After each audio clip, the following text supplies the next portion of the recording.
여러분 안녕하십니까? 이 시간 시대의 소망 3장에 관해 살펴보고자 합니다. 3장의 제목은 때가 참회입니다. 작년 11월 18일에 수능 시험이 있었습니다. 1교시 시험이 한창 진행되던 오전 9시 43분에 한 수험생이 자신의 SNS에 사진 2장을 올렸습니다. 하나는 수험표였고 다른 하나는 알람이 맞춰진 휴대폰을 캡처한 것이었습니다. 전날 밤 알람 시간을 잘못 맞추는 바람에 시험장에 가지 못했다는 슬픈 사연과 함께 말입니다. 그 학생은 전날 밤 잠자리에 들면서 오전 9시가 아닌 오후 6시에 알람을 맞추는 실수를 했습니다. 애써 준비한 시험을 쳐보지도 못했으니 얼마나 안타까웠을까요?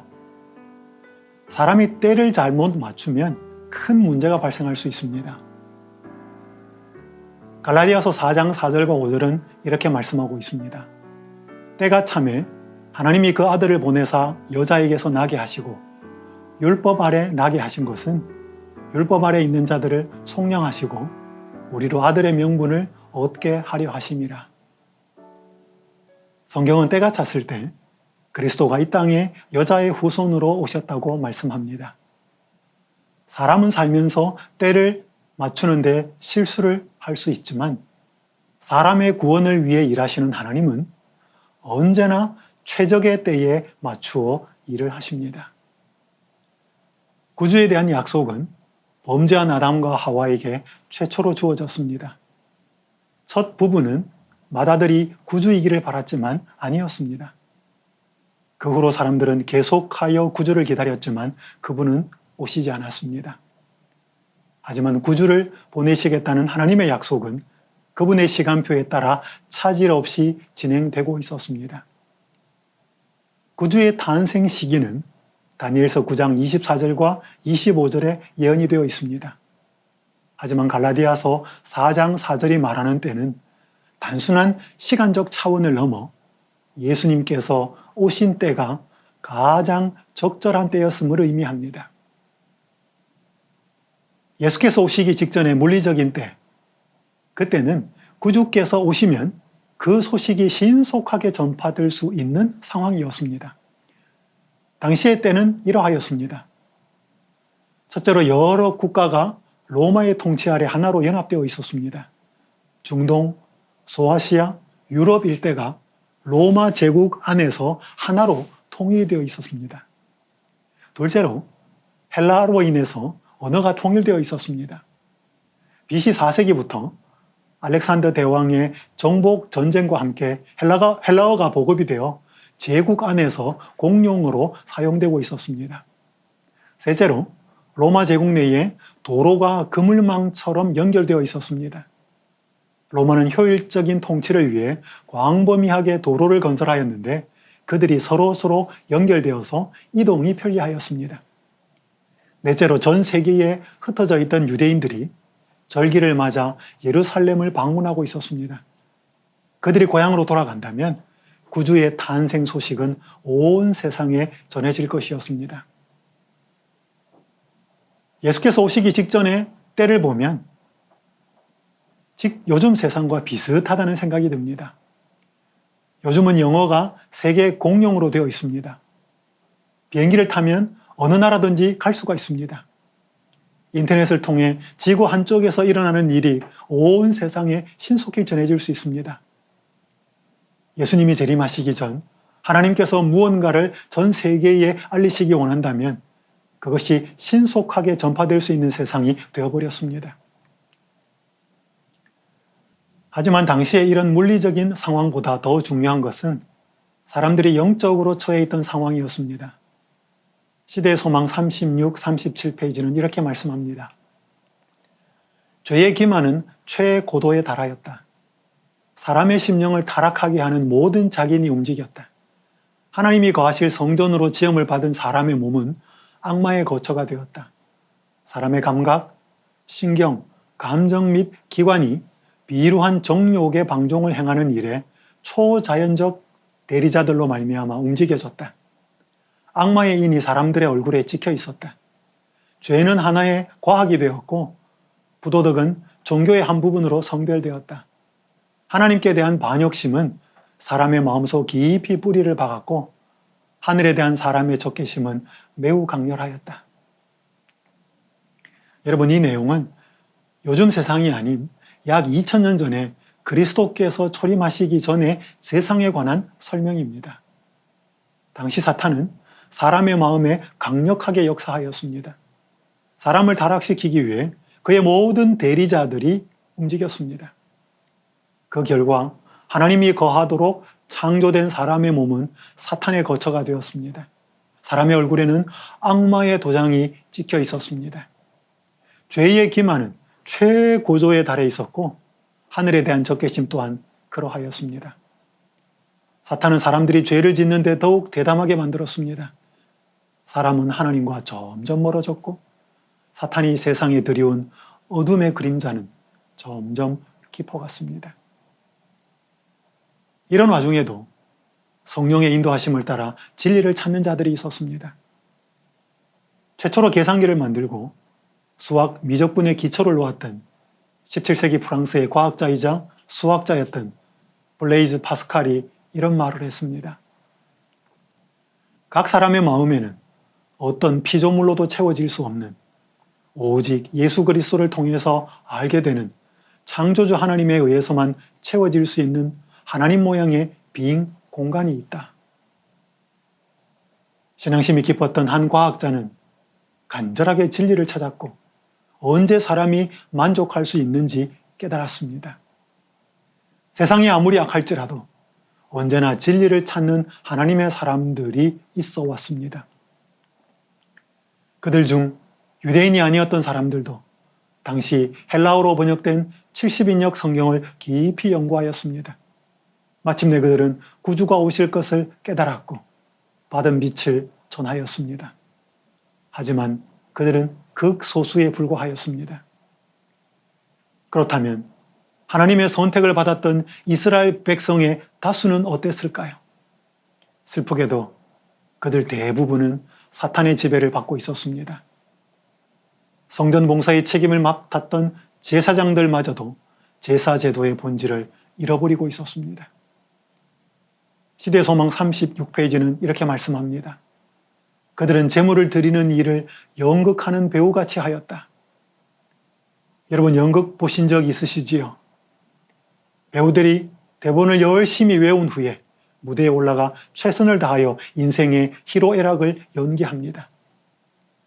그러나 그들이 연극이 끝나고 무대에서 내려오면 무대 아래에서 사는 삶은 무대 위에서의 삶과 별 상관이 없습니다. 그리스도가 오시기 직전 유대 제사장들의 삶이 그러하였습니다.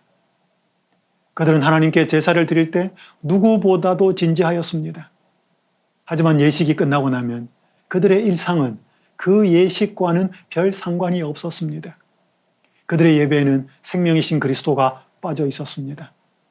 영적인 지도자들의 모습이 그러하였기에 백성들의 모습 또한 그들과 별반 다르지 않았습니다.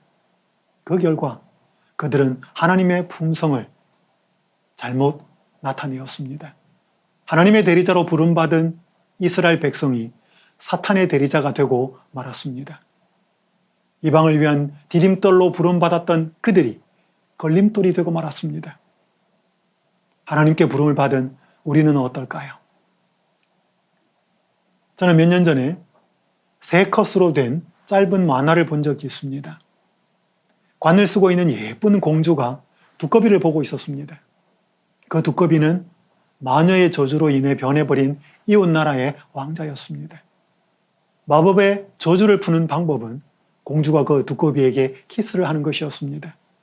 그러면 두꺼비가 멋진 왕자로 다시 회복될 것이었습니다. 드디어 공주가 그 두꺼비에게 키스를 합니다. 어떻게 되었을까요? 만화의 마지막 컷은 공주와 왕자가 행복하게 서로를 바라보고 있는 것이 아니라 두꺼비 2마리가 서로 마주보고 있었습니다. 그날 저는 그 그림을 보면서 저와 신자들의 모습을 생각해 보았습니다.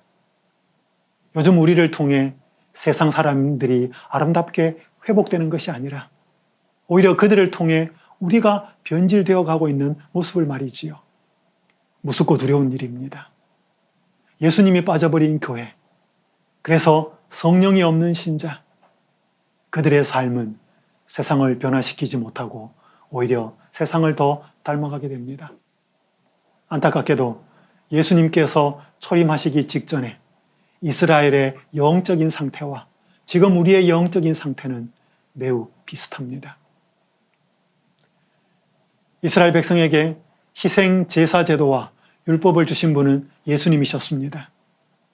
예수님이 오셔서 당시 그 생명이 빠져버린 그들의 제도에서 본질을 회복시켜 주셔야 하였습니다.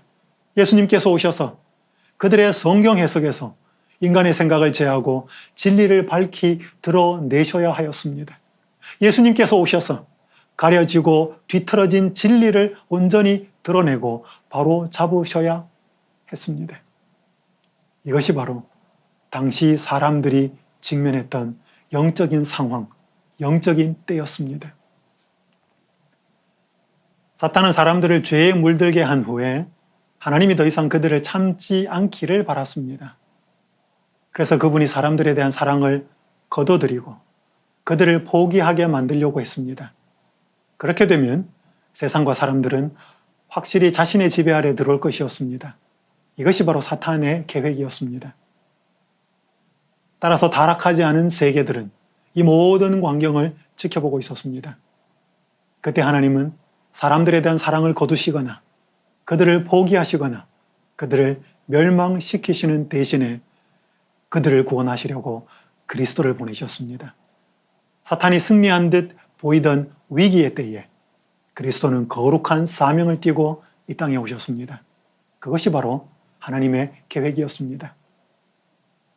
하나님의 계획은 죄에 물든 사람을 멸망시키는 것이 아니라 그들을 구원하시려고 아들을 보내는 것이었습니다.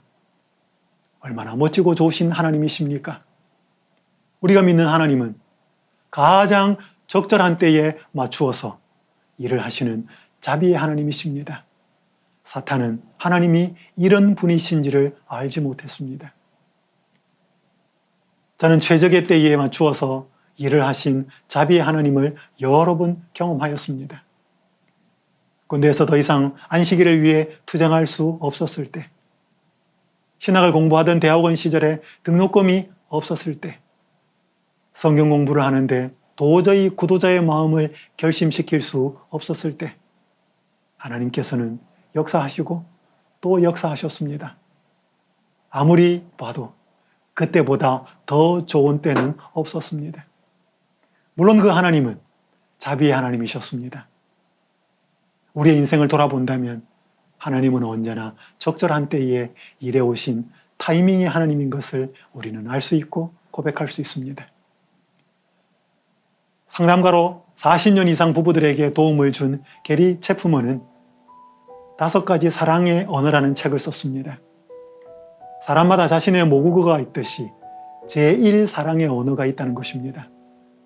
그가 제시하는 5가지 사랑의 언어는 인정하는 말, 함께하는 시간, 선물, 신체적인 접촉, 봉사입니다. 상대방이 원하는 사랑의 언어로 사랑을 할 때 그는 자신이 사랑을 받고 있다고 느끼게 됩니다. 그렇다면 여러분, 우리 하나님의 제1 사랑의 언어가 있을까요? 있다면 과연 무엇일까요? 요한일서 4장 10절은 이렇게 말씀합니다. 사랑은 여기 있으니 우리가 하나님을 사랑한 것이 아니요 하나님이 우리를 사랑하사 우리 죄를 속하기 위하여 화목제물로 그 아들을 보내셨습니다. 하나님은 여러 모양과 방법으로 사람들에게 사랑을 표현해 오셨습니다. 그러나 가장 중요한 그분의 사랑의 표현은 그분이 이 땅에 아들을 보내신 것으로 나타났습니다. 사람들의 죄로 인해 사탄이 하나님께서 더 이상 참지 아니하고 그들을 포기하기를 바랄 때 그분은 사람을 멸하는 대신에 그의 사랑하는 아들을 보내셨습니다. 따라서 우리가 그분이 보내신 그리스도를 알고 사랑할 때, 그래서 우리가 그분 안에서 생명을 누리고 살 때 하나님은 우리에게 사랑을 받고 있다고 느끼게 됩니다. 그때 그분은 말할 수 없이 기뻐하십니다. 우리가 그리스도를 올바로 아는 것이, 그래서 그분을 사랑하는 것이 하나님의 제1사랑의 언어이기 때문입니다. 우리가 믿는 하나님은 사람의 구원을 위하여 최적의 때에 맞추어서 일하시는 자비의 하나님입니다. 이 시간 우리가 여호와께 돌아가므로 성령의 충만함을 입어서 이 아버지 하나님을 알고 온 마음으로 사랑하게 되기를 간절히 바라면서 말씀을 마치도록 하겠습니다.